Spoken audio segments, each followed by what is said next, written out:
Hello दोस्तों, welcome to my channel. आप देख सकते हैं आज के अनोखा एपिसोड यहाँ रोमांस और साथ में प्यार मोहब्बत वाली बातें करते हुए शुरू होता है। और यहाँ पर प्रेम चाहता है कि राही अपनी मम्मी से मिले और सारे गीले शिकवे को दूर करे, क्योंकि अब तो सब कुछ सही हो गया है। और यहाँ राही को भी दिख रहा होता है कि उसका मन है अपनी मम्मी से मिलने का और इतनी सारी बदतमीजी जो की है उसके लिए माफ़ी मांगने का। यहाँ प्रेम उसको समझाता है और यहाँ राही अब कैसे डायरेक्ट बोल दे कि मैं मम्मी से मिल लूँगी, माफ़ी मांगूंगी, थोड़ा ईगो तो रहता ही है। और वो यहाँ प्रेम उसको समझाते हुए यहाँ पर थोड़ा बहुत रोमांटिक पल भी बिताते हैं साथ में, क्योंकि बहुत दिनों के बाद भी ये एपिसोड में देखने को मिलता है राही और प्रेम का ये सुनहरा पल। और यहाँ पर तभी आ जाता है आर्यन। आर्यन आकर यहाँ पर आर्यन का भी बॉन्ड राही और प्रेम के साथ अच्छा दिख रहा होता है, क्योंकि आर्यन भी चाहता है कि फैमिली मिला है तो खुश खुशी से रहे। क्यों अब ये देखने को मिलेगा कि ये खुशी और ये अपनापन कब तक कायम रह रहा होता है। और यहाँ पर आर्यन को अपना जैकेट देता है प्रेम, इस तरह से प्यार लौटाता है अपने छोटे भाई पर। अनुपमा यहाँ पर भगवान जी के पास आकर यहाँ पर किंजल के लिए प्रार्थना करती है कि जो किंजल से गलती हुई उसे आप माफ़ कर दिए और आगे बढ़ने की शक्ति दीजिए। साथ में राघव के लिए भी वो प्रार्थना करती है। तभी वहाँ फिल्मी ड्रामा की तरह धुएं से फैल जाता है पूरा मंदिर और उस धुएं से निकलता है एक हीरो। और हीरो होता है कौन, आप देख सकते हैं राघव। और राघव को इस तरह से देख के अनुपमा तो पहले चौंक जाती है। और राघव इतना स्मार्ट और हैंडसम लगता है कि बोलने का नहीं। चलो थोड़ा बहुत लगता है कि अनुज और बनराज का थोड़ा तो आ ही गया है कंपेयर में। और यहाँ पर अनुपमा देख के खुश हो जाती है कि राघव इस तरह से आगे बढ़ने की कोशिश कर रहा है यहाँ पर। लेकिन वसुंधरा को लग रहा होता है कि वो राघव तो उससे डर गया है और उसी के लिए वापस केस ले लिया है। उस गलतफहमी को दूर करता है नील की वो कुछ नहीं है, सिर्फ अनुपमा जी का वो दोस्त है, बहुत अच्छा दोस्त है, तो उनकी उसकी फैमिली के लिए ही वो केस वापस लिया है। ये सुन के पहले मतलब वसुंधरा एकदम से ये हो गई और उसके बाद उनकी दोस्ती के बारे में भी कुछ गलत ही बोल रही थी, जबकि अनिल बोलता है कि अब जो हो गया हो गया।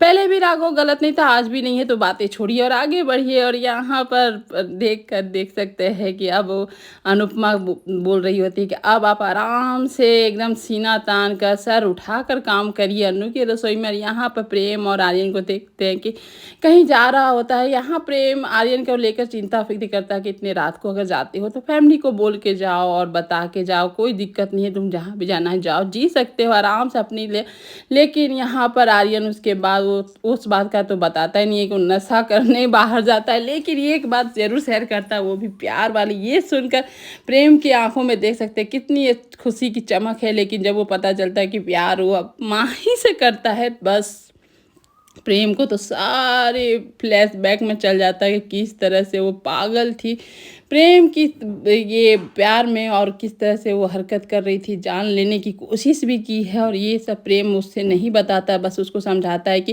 प्यार करना गुनाह नहीं है, लेकिन प्यार ज़बरदस्ती करना ये सही नहीं है। अगर उसको एक्सेप्ट नहीं होगा तो तुम उम्मीद ज़्यादा लेके मत चलना, क्योंकि प्रेम जान रहा होता है कि सगाई तक बात चली गई थी। इस तरह से माँ ही एकदम से ये थी कि उससे प्रेम से शादी करने के लिए अब।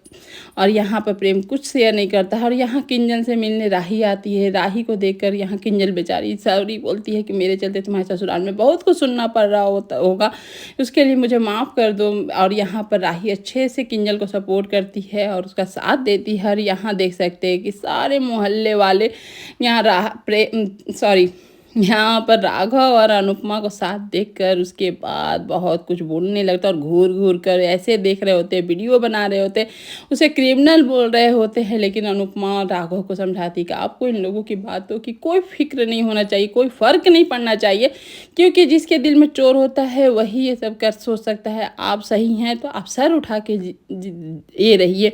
और ये इस तरह से अनुपमा उसका साथ देती है राघव का। राघव को थोड़ा हिम्मत भी मिलता है। और यहाँ देख सकते हैं कि आर्यन बुलाया होता है यहाँ माही को समझ में नहीं आता आर्यन क्यों बुलाया, लेकिन आर्यन यहाँ फूलों की जब वर्षा करता है और अपने प्यार की इमोशन को दिखाता है। आर्यन को तो चलो देख के लगता है कि माही से वो दिल से प्यार करने लगा है और माही की वजह से वो परिवार के कनेक्ट भी हो रहा होता है। यहाँ पर उसे बर्दाश्त नहीं होता और वो आई लव यू प्रपोज भी कर देता है। और ये देखकर पहले तो माही को, आपको पता ही है, वो प्रेम को ही प्यार में पागल है, प्रेम की दीवानी है वो। लेकिन प्रेम तक पहुंचने के लिए, प्रेम के पास रहने के लिए वो आर्यन को सीढ़ी बनाती है और उसके प्यार को एक्सेप्ट कर लेती है। बेचारा आर्यन यहाँ तो शादी के लिए भी प्रपोज कर दिया है, आप देख सकते हैं। और इसका फ़ायदा माँ ही पूरा बिल्कुल अच्छी तरह से उठाती है। वो जानती है कि शादी करके एक ठो तो मैं कोठारी की बहू बन जाऊँगी, धन दौलत ऐशो आराम मुझे भी मिलेंगे माँ राही की तरह उसके बाद प्रेम के पास भी मैं रहूँगी। तो ये कैसे मैं छोड़ दूँ, ठुकरा दूँ, और एक्सेप्ट कर लेती है, गले लगा लेती है। अब खुशी खुशी एकदम से एकदम खुश हो जाती है कि अब उसके साथ प्रेम के साथ ही रहेगी, उसी छत के नीचे रहेगी। और इस तरह से षड्यंत्र रच रही होती है, उसके दिमाग में इतना कुछ चल रहा होता है। या और उसके बाद राही की शिकायत, राही के प्रति इतना जलन, राही के खिलाफ आर्यन को कर रही होती है कि वो शादी नहीं होने देगी। साथ ही साथ वो बताती है प्रेम और अपनी बातें कि हम मेरा और प्रेम का सगाई हो गया था, सगाई के बाद में हमारी शादी टूटी, वो भी राही है। ये सुनकर तो पहले आर्यन दुखी हो जाता है कि ये प्रेम से प्यार करती है, और इस तरह से वो बता रही होती है कि किस तरह से मेरी शादी टूटी, वो भी उसकी कारण राही है, तो ये शादी नहीं होने देगी। लेकिन बेचारा आर्यन उसको बोलता है कि कोई कुछ नहीं कर सकता, मैं प्यार करता हूँ तुमसे तो मैं शादी कर लूँगा, बस तुम इतना बताना कि प्रेम का फीलिंग अब तो नहीं है तुम्हारे लिए। तो वो यहाँ पर राही झूठ बोलती है कि नहीं ऐसा कुछ नहीं है प्रेम के लिए, अब मैं तो तुमसे ही प्यार करती हूँ, तुम अगर कोठारी भी नहीं होते तो मैं तुमसे ही शादी करती, तुम्हारे साथ ही टाइम स्पेंड करने में अच्छा। मतलब कितना झूठ झूठ झूठ बोलती है। यहाँ पर राही अपनी मम्मी से माफ़ी मांगने के लिए अंश से बात करती है। अंश बोलता है कि हम आप थोड़ा ज़्यादा बोल दिए थे, आपको इतना नहीं बोलना चाहिए था अनुमा को। आप और अनुमा खुश रहते तो ही अच्छा लगता है, आप लोग साथ ही रहा कीजिए, इस तरह से लड़ाई झगड़ा मत किया कीजिए। यहाँ पर राही चाहती है कि हम माँ आए और मैं गले लग कर मम्मी के से माफ़ी मांग लूँ, तभी अनुपमा आ जाती है और राही देख के खुश हो जाती है। और अनुपमा बेचारी वो तो दुखी होती है कि क्या राही इतनी नाराज़ है, क्या करेगी क्या नहीं करेगी। लेकिन राही दौड़ के आती है और अनुपमा के गले लग जाती है। बस माँ बेटी का जो मिलन होता है, आंसुओं की धारा बहती है, तो वो देखने में तो मज़ा आता है। लेकिन ये जो मिलन होता है, बेचारा अंश खुश, सारे लोग खुश, लेकिन ये ज़्यादा देर की ये मिलन नहीं होती है। जब राही देखती है वहाँ पर कि आता है राघव, राघव को देख के एकदम से वो गुस्से में भी हो जाती है बेचारी। अनुपमा का प्यार, अनुपमा का ये खुशी पल टिक भी नहीं पाता है, और राघव को देखकर फिर से वो गुस्सा हो जाती है राही, और राही को एकदम से टूट पड़ती है फिर से अनुपमा पर कि आपको इतना समझाने पर भी आप इस इंसान का साथ दे रही हैं, क्रिमिनल का साथ दे रही हैं। मतलब बार बार क्रिमिनल किस हिसाब से बोल रही है।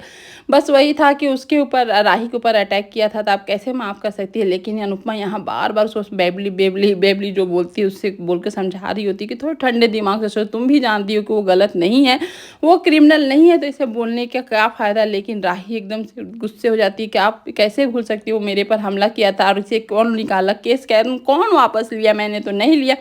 लेकिन यहाँ अनुपमा बताती है कि अनिल भाई ने वापस लिया, और तुम भी जानती हो को गलत नहीं है। तो हर सब ये जो 20 साल बिना वजह का जेल में गुजारे हो, वो भी ट्रॉमा होता है। ट्रॉमा पे कुछ कर दिया, तुम जिस तरह से किंजल की गलती को माफ़ करती हो, कर रही हो, उसी तरह से इनका भी स्वभाव समझोगी तो तुम गलती को माफ़ कर दोगे। लेकिन यहाँ राही उस सब कुछ सुनना नहीं चाहते। बेचारा राघव अपने तरफ से सफाई भी देना चाहता है कि वो अपनी वाइफ को कुछ नहीं किया है, वो सब उसने ही षड्यंत्र रचा है। लेकिन यहाँ राही सुनने के लिए तैयार नहीं है, और उसकी सफाई सुनने के लिए तैयार नहीं है।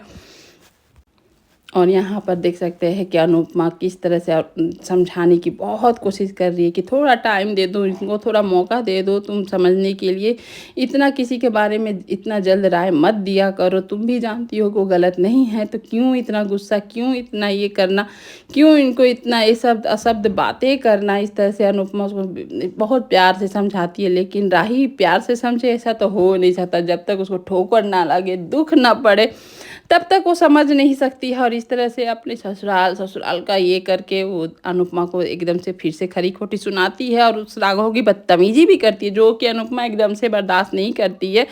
और यहाँ पर ये देखकर राही एकदम से और भी गुस्सा हो जाती है कि आप इसके लिए अपनी बेटी को कुछ सुनाती हैं, और वहाँ से घर छोड़कर निकलती है। और अनुपमा बेचारी कितनी भी समझाती है, हाथ पकड़ लेती है बेटी को, लेकिन राही बोलती है आपको अपनी बेटी नहीं, आपको तो कुछ और ही चाहिए, आप सबका साथ दीजिए, बस मेरा साथ छोड़ दीजिए।